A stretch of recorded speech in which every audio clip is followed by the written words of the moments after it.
الحمدللہ رب العالمین والصلاة والسلام علی سید المرسلین اما بعد فاعوذ باللہ من الشیطان الرجیم بسم اللہ الرحمن الرحیم الصلاة والسلام علیک یا رسول اللہ وعلی آلک واصحابک یا حبیب اللہ الصلاة والسلام علیک یا نبی اللہ وعلی آلک واصحابک یا نور اللہ۔ درود پاک پڑھنے کے بے شمار فضائل و برکات ہیں۔ کعبے کے بدر الدجا، طیبہ کے شمس الضحا، دافع جملہ بلا، شافع یوم جزا، صلی اللہ تعالیٰ علیہ وسلم کی ذات، ہمارے آقا کی ذات وہ ہے کہ جن پر درود پاک پڑھنا کب کب کیسے کیسے اور کہاں کہاں کام آتا ہے۔ جتنی حدیثیں پڑھیں، جتنے واقعات پڑھیں، عقل بھی حیران ہو جاتی ہے، ایمان بھی تازہ ہو جاتا ہے۔ اللہ کے حبیب علیہ الصلوۃ والسلام کتنی پیاری فضیلت ہمیں خود عطا فرماتے ہیں۔ میرے آقا فرماتے ہیں کہ جو کوئی شخص، حدیث پاک کا مضمون ہے کہ جو کوئی شخص مجھ پر روزانہ 50 مرتبہ درود پاک پڑھے گا، کل بروز قیامت میں اس سے مصافحہ کروں گا۔ آج دنیا میں کچھ لوگ بڑے اچھے لگتے ہیں اور ان سے ملنے کو جی بڑا چاہتا ہے، مشہور لوگوں سے ملنے کو جی چاہتا ہے، مگر بتاؤ قیامت کے دن کون سی ہستی ہوگی جس سے سب کو ملنے کا جی چاہے گا؟ نبی پاک کے سوا تو کوئی نہیں ہے نا۔ آقا ہی نے کام آنا ہے، انہوں نے ہی شفاعت کرنی ہے، انہوں نے ہی پیاسوں کو اپنے ہاتھوں سے جام کوثر پلانا ہے، انہوں نے ہی پل صراط سے پار لگانا ہے۔ اعلیٰ حضرت کہتے ہیں نا کہ مشکلیں بڑی ہیں، مگر ہر جگہ سرور کائنات علیہ الصلوۃ والسلام نے کس طرح کام آنا ہے۔ فرماتے پیاس بڑی ہوگی مگر ٹھنڈا ٹھنڈا، میٹھا میٹھا پیتے ہم ہیں، پلاتے یہ ہیں۔ وہاں نامہ اعمال کھلیں گے اور ہم گناہ گاروں کے عیب بھی کھلیں گے، مگر رنگے بے رنگوں کا پردہ دامن ڈھک کے چھپاتے یہ ہیں۔ پلڑے اعمال نامے تولے جائیں گے، ہمیں پتہ ہے ہمارے گناہ زیادہ ہیں، مگر امید کیا ہے؟ اپنے کرم سے ہم حلقوں کا پلہ بھاری بناتے یہ ہیں۔ پل صراط سے گزرنا ہے، واقعی بڑا مشکل ہے، مگر سلم سلم کی دھارس سے پل سے پار چلاتے یہ ہیں۔ ماں بھی بھول جائے گی، باپ بھی نہیں پہچانے گا، مگر دلاسا یہ ہے کہ ماں جب اکلوتے کو چھوڑے آ آ کہہ کے بلاتے یہ ہیں۔ باپ جہاں بیٹے سے بھاگے لطف وہاں فرماتے یہ ہیں۔ کہاں کہاں نبی پاک قیامت کے دن کام آئیں گے، کرم فرمائیں گے۔ کتنا خوش نصیب ہوگا وہ شخص جس کی ملاقات نبی پاک سے روز قیامت ہو جائے۔ اب غور کیجئے، اس دن کی ملاقات کا جو انٹری پاس ہے نا، اب ہزاروں لوگ ہوں اور ایک بندے سے ملنا چاہیں تو بڑا مشکل ہے، لیکن جہاں اربوں خربوں مسلمان اور غیر سارے لوگ ہوں گے نا قیامت کے دن، اربوں خربوں لوگ نبی پاک سے ملنا چاہیں گے تو کیسے مل سکیں گے؟ وہی مل سکے گا جو نبی پاک جسے اجازت دیں گے نا، صلی اللہ تعالیٰ علیہ وسلم۔ آقا فرماتے ہیں جس کا مضمون ہے جو مجھ پر روزانہ 50 مرتبہ درود پاک پڑھے گا، بروز قیامت میں اس سے مصافحہ کروں گا۔ اب بھی فضول باتیں کریں، اب بھی ادھر ادھر کے گپ شپ میں گھنٹوں گزار دیں اور درود پاک نہ پڑھیں، یہ کتنی بڑی محرومی ہے۔ آئیے نیت کریں انشاءاللہ کہ روزانہ کثرت کے ساتھ درود پاک پڑھیں گے۔ آئیے مل کر بآواز بلند درود پاک پڑھ لیں۔ صلو علی الحبیب صلی اللہ تعالی علی محمد صلی اللہ علیہ وسلم۔ شادی میں محفل کرنا، نعت خوانی کرنا، قرآن خوانی کرنا بہت اچھی بات ہے، بڑا اچھا طریقہ ہے، لیکن اس کو فارمیلٹی نہ بنا دیا جائے کہ جناب ہمارے پہلے 4 فنکشن ہوتے تھے اب 5 ہوں گے۔ ایک جو ہے وہ نعت خوانی ہو جائے گی جس میں اللہ رسول کی باتیں ہو جائیں گی، باقی سارے وہ کام بھی ہوں گے جو اللہ کو ناراض کرنے والے ہیں۔ یہ نہیں کرنا چاہیے۔ آپ ذرا خود سوچیں، شادی نعمت کتنی بڑی ہے، اور بیسیکلی شادی ہے کیا؟ شادی 2 نئے خاندان مل رہے ہیں، ایک نئی زندگی شروع ہو رہی ہے، ایک نئی بنیاد، ایک نئی عمارت بنائی جا رہی ہے۔ دنیا کا دستور ہے آپ کے علاقے میں کوئی عمارت بنے، سریا کمزور ڈال دیں، سیمنٹ بیکار ڈال دیں، کنکریٹ ڈالیں ہی نہ، بنیاد کمزور کر دیں، پھر عمارت بڑی اچھی بنا لیں، اس پہ پینٹ بھی اچھا کر دیں، کھڑکیاں بھی اچھی لگائیں، ٹائلیں بھی اچھی لگائیں، تو لوگ کیا کہیں گے؟ یہ بے وقوفی کر رہا ہے۔ پہلے بنیاد مضبوط کرتا، پھر اوپر خرچہ کرتا، اور تھوڑے عرصے بعد وہ عمارت دھڑام سے گر جاتی ہے۔ ہم نے کئی شادیوں کے بعد گھر برباد ہوتے دیکھے ہیں، ہم نے کئی بچیوں کو واپس گھر آتے دیکھا ہے، ہم نے روزانہ لڑائی جھگڑے ہوتے گھروں میں دیکھے۔ لوگ آ کر بتاتے ہیں کہ بڑی دھوم دھام سے کروڑوں لاکھوں روپے خرچ کر کے شادی کی، مگر آج بچے اپنے گھر میں خوش نہیں ہیں، اولاد نہیں ہو رہی ہے، بڑی بڑی نا اتفاقی ہے۔ اپنے دل پر ہاتھ رکھیے، میں آپ سب سے پوچھتا ہوں، افسوس یہ ہے، اتنی بڑی نعمت، اتنی بڑی خوشی، اس خوشی کا اندازہ اس سے پوچھئے کہ جس ماں باپ کے گھر میں بچیاں بیٹھی ہیں اور شادی نہیں ہو رہی ہے، جوان بیٹے ہیں مگر رشتے نہیں مل رہے، جیسے چاہیے ویسا رشتہ نہیں ہو رہا۔ یہ کتنی بڑی نعمت ہے، ان ماں باپ سے پوچھو، ان لڑکوں، ان بچوں اور بچیوں سے پوچھیں جو تمنا لیے بیٹھے شادی ہو مگر نہیں ہو رہی ہے۔ اس کا مطلب کیا ہوا کہ جس کی شادی ہو رہی ہے وہ بہت بڑا خوش نصیب ہے، جس گھر میں یہ شادی ہو رہی ہے وہ بڑے خوش نصیب ہے کہ اللہ نے اتنی بڑی نعمت دی۔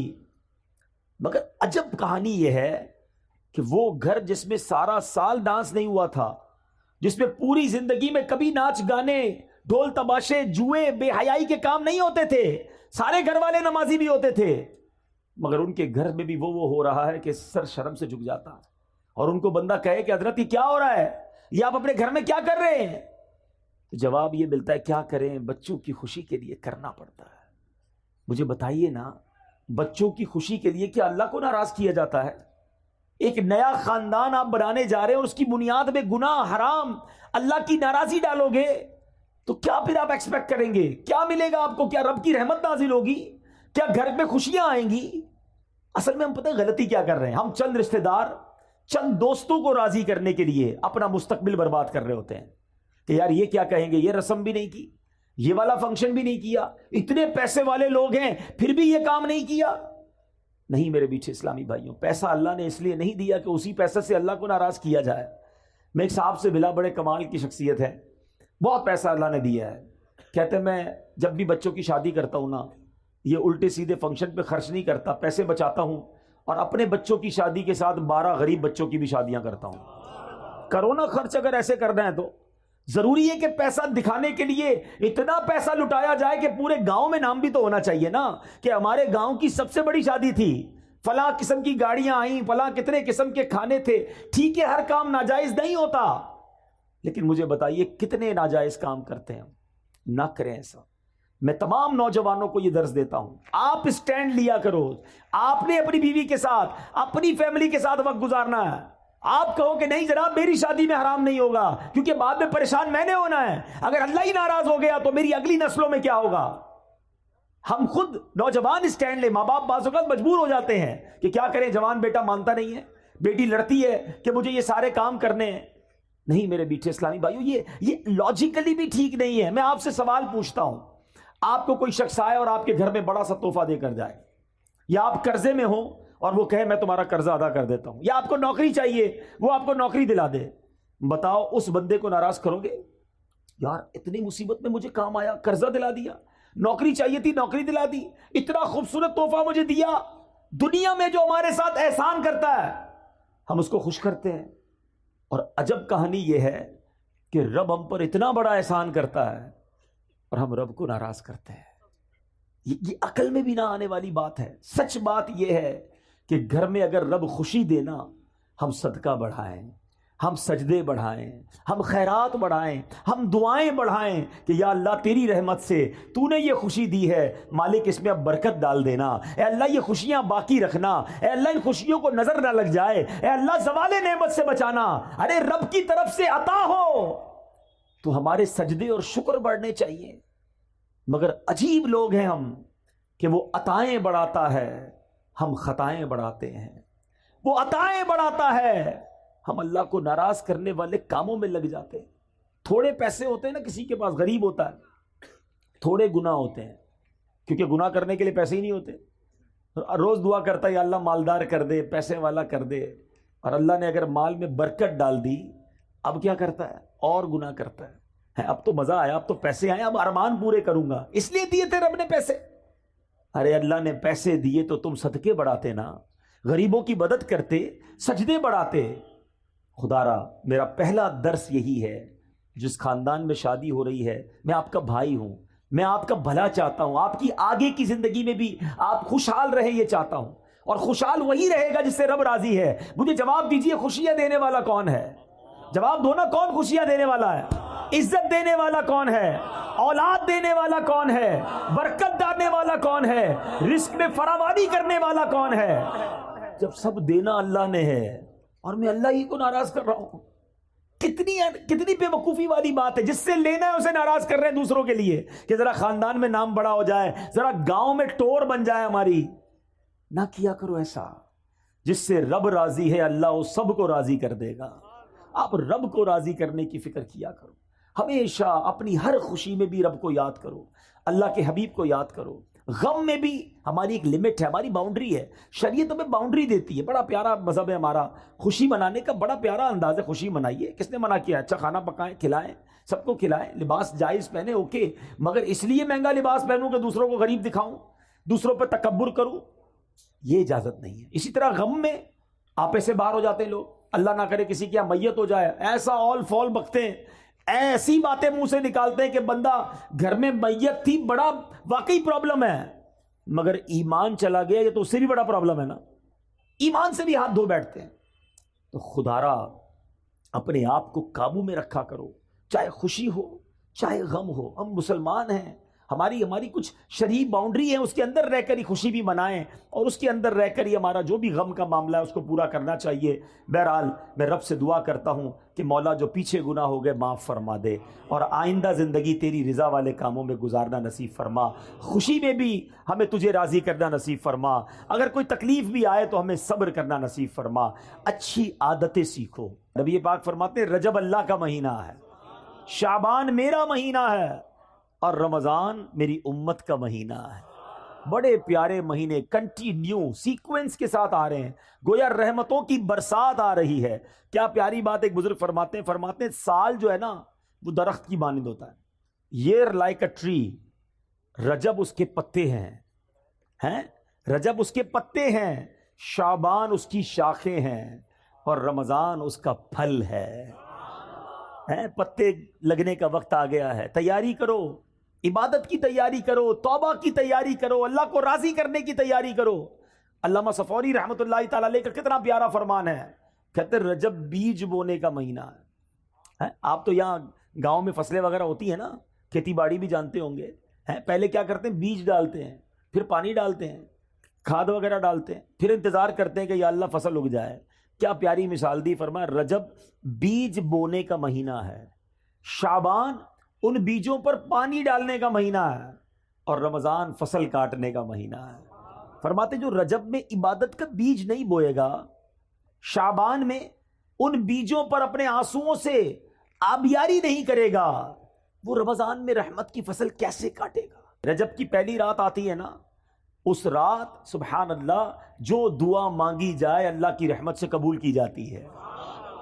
اور رجب کے پہلے روزے کے بارے میں نبی پاک نے فرمایا رجب کا پہلا روزہ 3 سال کے گناہوں کا کفارہ ہے، دوسرا روزہ 2 سال کا کفارہ، تیسرا روزہ 1 سال کا کفارہ، اور ہر دن کا روزہ 1 ماہ کا کفارہ ہے۔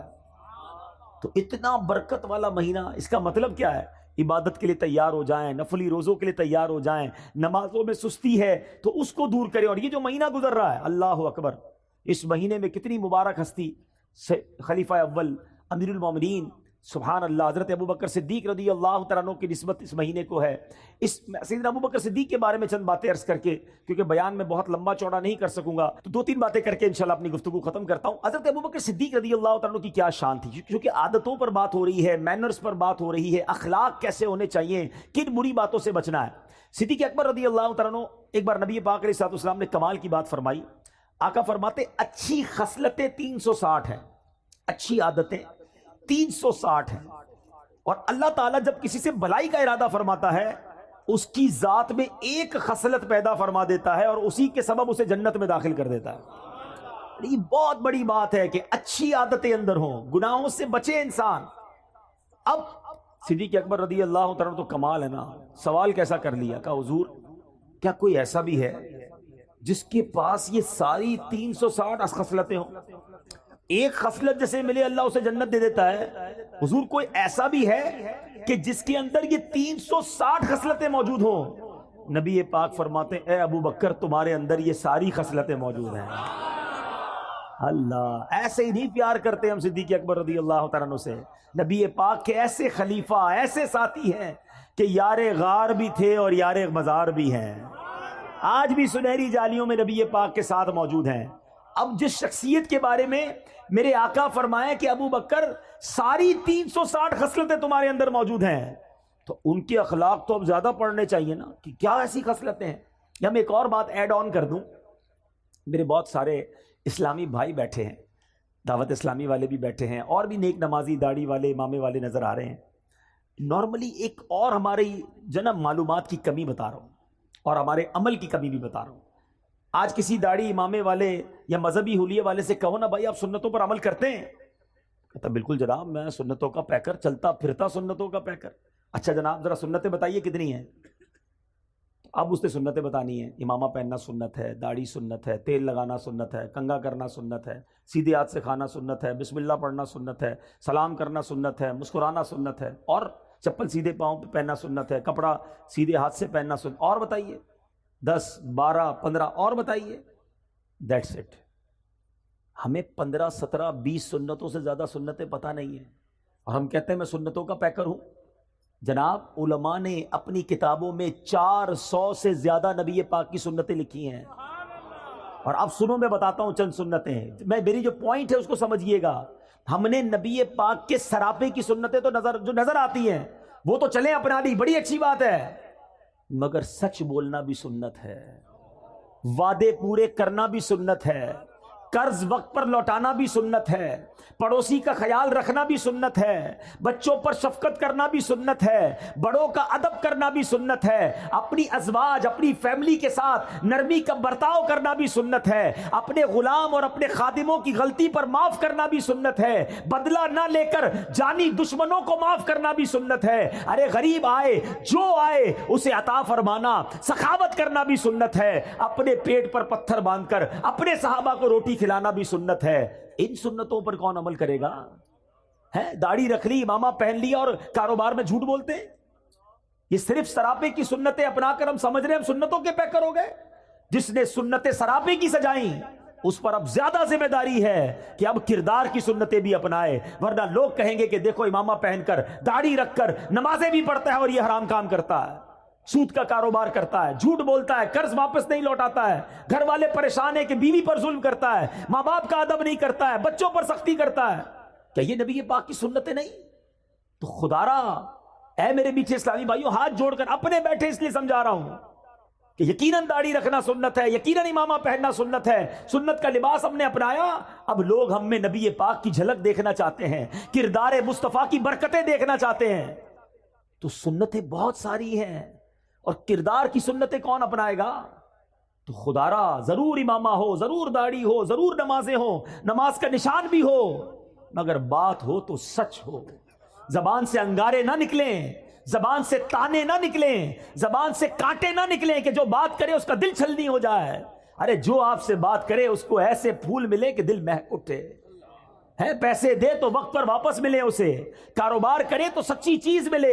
اپنا نقصان برداشت کر لینا، کیونکہ اب داڑھی رکھی ہے تو ذمہ داری زیادہ ہے کہ میری وجہ سے کسی اور کو نقصان نہ ہو. آستینے چڑھا کر سنتوں کا لباس پہن کر بات کرنے والے سے کون محبت کرے گا؟ اور میں سچ بتاؤں دل جلتا ہے کہ اس طرح کے کردار کے جس کے اندر کردار کی خامیاں ہوتی ہیں وہ پھر نبی پاک کی سنتوں کے خلاف لوگ بات کرتے ہیں، مذہبی لوگوں کے خلاف بات کرتے ہیں کہ دیکھو مذہبی لوگ ایسے ہوتے ہیں. آپ میرے اپنے ہیں اس لیے میں دل کی بات کر رہا ہوں. صدیق اکبر کے اس واقعے سے پتا چل رہا ہے کہ نبی پاک نے فرمایا 360 خصلتیں ہیں جو اچھی عادتیں ہیں. کہاں ہیں ہمارے اندر؟ اب آؤ میں بتاتا ہوں صدیق اکبر کے اندر کیسی کیسی عادتیں تھیں. آپ زمانہ جہلیت میں بھی، ابھی اسلام کہ نبی پاک نے اعلان نبوت ہی نہیں کیا تھا، اس دور میں بھی کبھی زندگی میں صدیق اکبر نے جھوٹ نہیں بولا. صدیق آپ کا لقب پہلے ہی صدیق مشہور تھا، ہر بات سچ کہتے تھے. آپ بھی اگر صدیق بننا چاہتے ہیں نا، سبحان اللہ، وہ مقام صدیقیت تو اور ہے، سچ بولنے والا.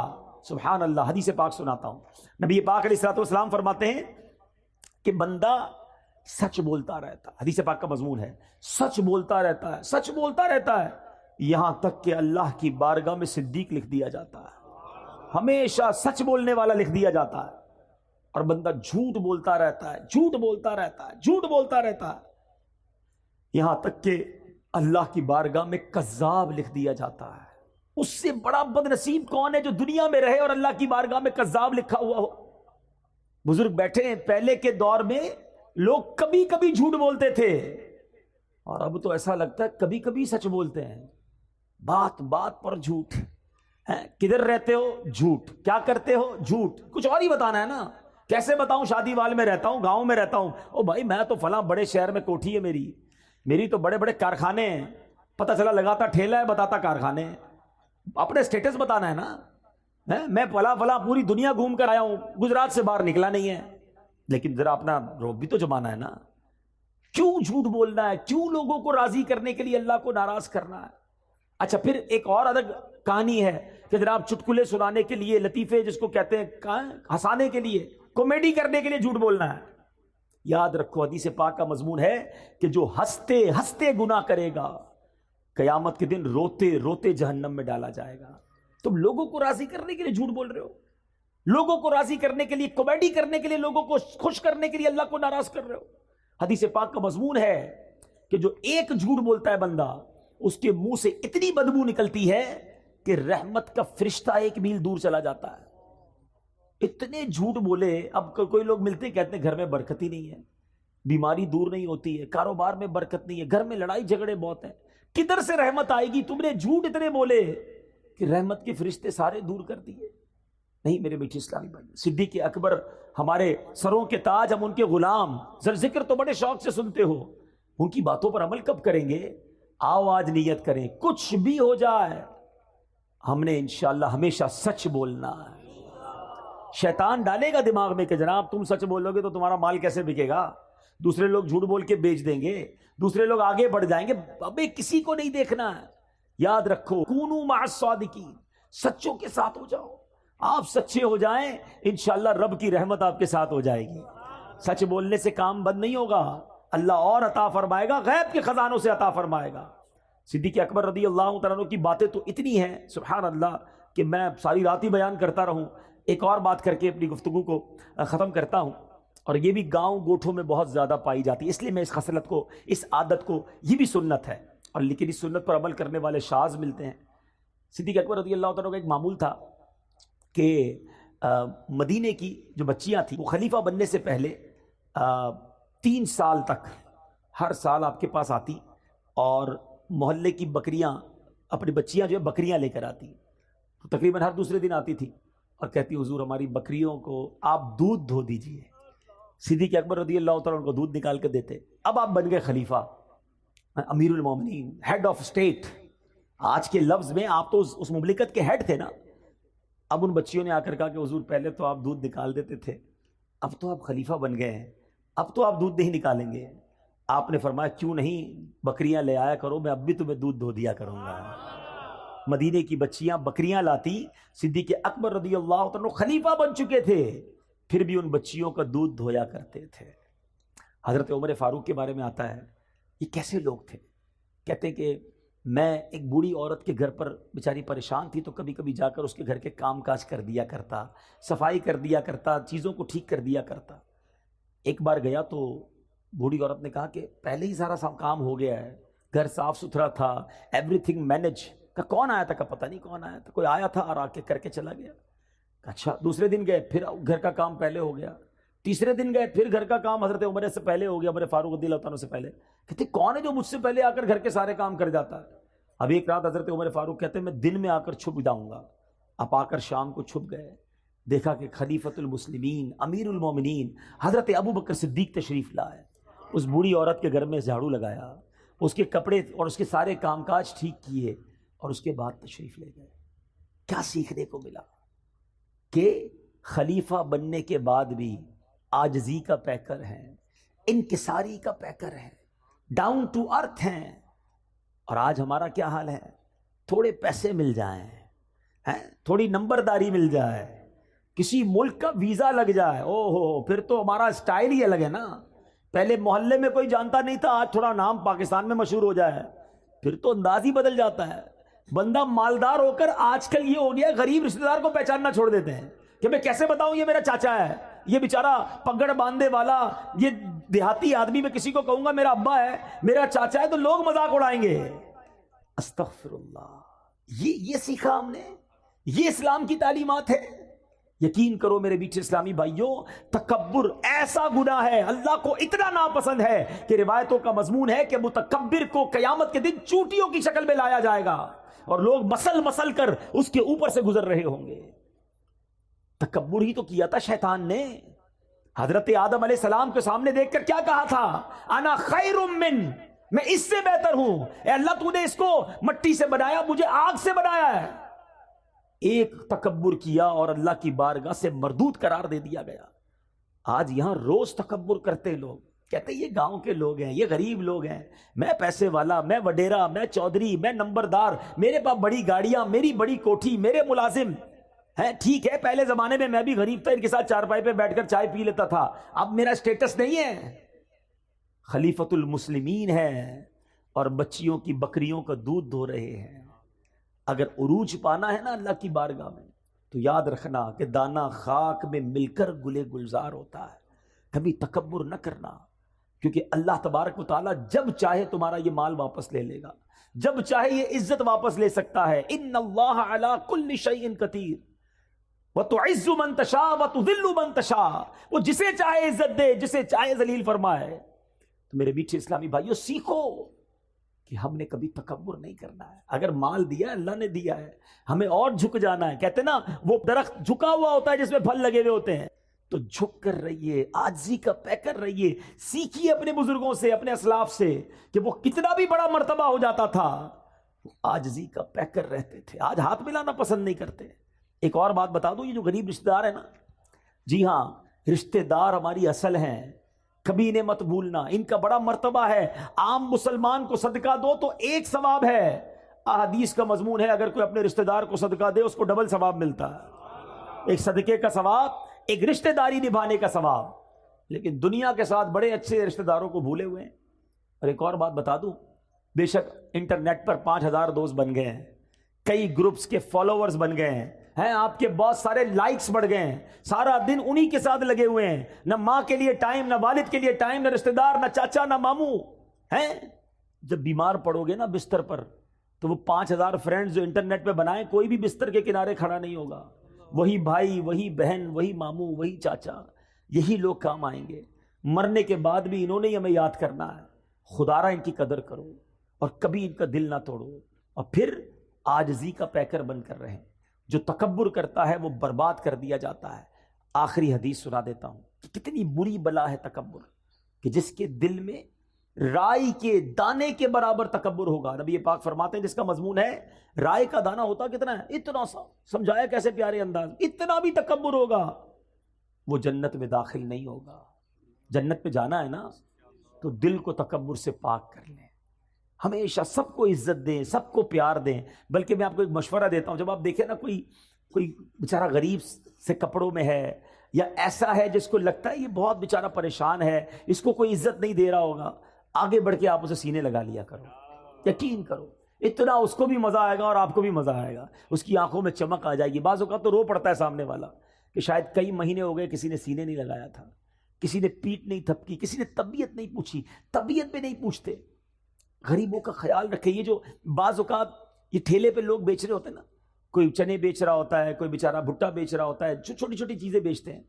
اللہ نے اگر آپ کو دیا ہے نا, یہ اچھے لوگ ہیں, یہ مانگ نہیں رہے, یہ مزدوری کر کے پھل بیچ کر کام کر رہے ہیں. کبھی آپ دیکھیں کوئی سفید داڑھی والا, یار میرے والد کی جگہ ہے, کوئی بڑا بزرگ, کوئی ایسا شخص آپ کو بڑا نظر آئے نا, اپنی گاڑی اپنی اسکوٹر روکیں, اس سے تھوڑے چنے خرید لیں. آپ کو نہیں چاہیے نا, کوئی بات نہیں, اگلے اسٹاپ پہ کوئی اور بیچارہ غریب نظر آئے گا, اس کو دے دیجیے گا. ہو سکتا ہے یہ اسی 50-100 روپے کے انتظار میں بیٹھا ہے کہ یار 100 روپے کی کمائی اور ہو جائے تو اپنا ٹھیلا بند کروں, گھر جاؤں بچوں کے پاس. وہ 100 روپے آپ اس کا کام کروا دو یار. اللہ دیکھ رہا ہے. جس کو اللہ نے نوازا ہے دل جیتو, ان لوگوں کی دعائیں لو. مگر آج ان ٹھیلے والوں کو بھی لوگ گالیاں دے رہے ہوتے ہیں. غریب ہے نا, کر تو کچھ نہیں سکتا ہے. غریب بیچارہ کوئی سگنل پہ آ گیا, اس کو برا بھلا کہہ کے چلے جائیں گے. اس طرح نہ کیا کریں. کبھی بھی کسی کی ہائے نہ لیں, دعائیں لیں.